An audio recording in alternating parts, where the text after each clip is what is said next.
Hi guys, magandang araw po sa ating lahat and welcome again sa aming YouTube channel.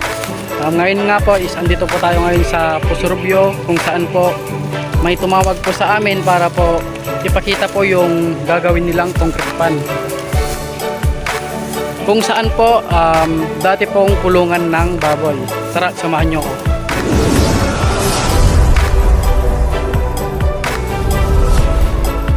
So ayun nga po, kung mapapansin nyo is yung dating babuyan po nila is dito po sa mga punong kahoy. Then ito po yung kanilang pinakita sa amin na ipapagawa nila, paparebuild po nila. Ito po ay may 4 na butas kung saan po is dating kulungan po ng baboy. Yan.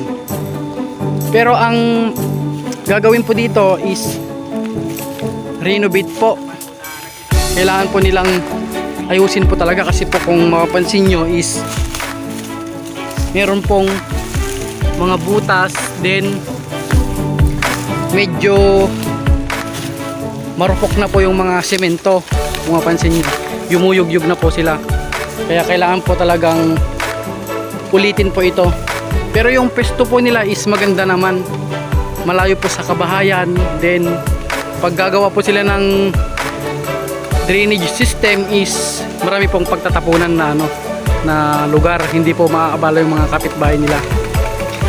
Then dito naman po sa parte na ito is balak po nilang ipalinis para gawing earth pond. Yan, dito po banda. Yung earth pond naman po is tumutulong po yon para po mas mabilis po lumaki yung mga hito. Sakaling magpalagay po sila ng earth pan dito, doon po nila ilalagay yung mga tinatawag na shooter po o yung mas mabilis lumaki. Yan po. Then balik naman po tayo doon sa concrete pan po na paparebuild po nila. Ito po yun. So ito nga po yun. Dahil po sa kagustuhan po nilang makatipid po, ipapa-rebuild na lang po nila tong dating kulungan ng baboy.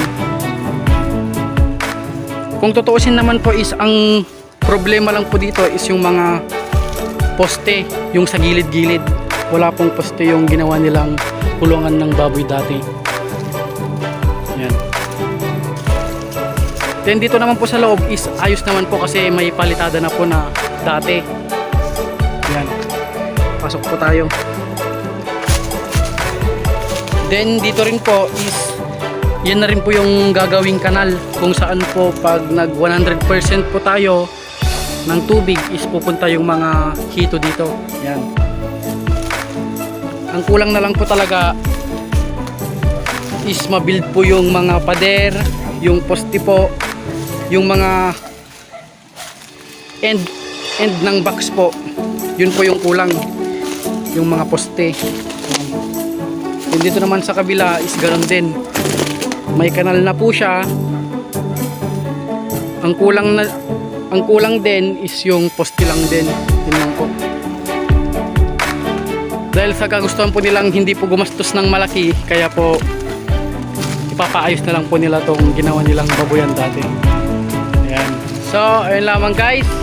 Kung bago pa lang sa aming channel, don't forget to click subscribe button, notification bell para lagi kang updated sa susunod pa naming videos. Salamat.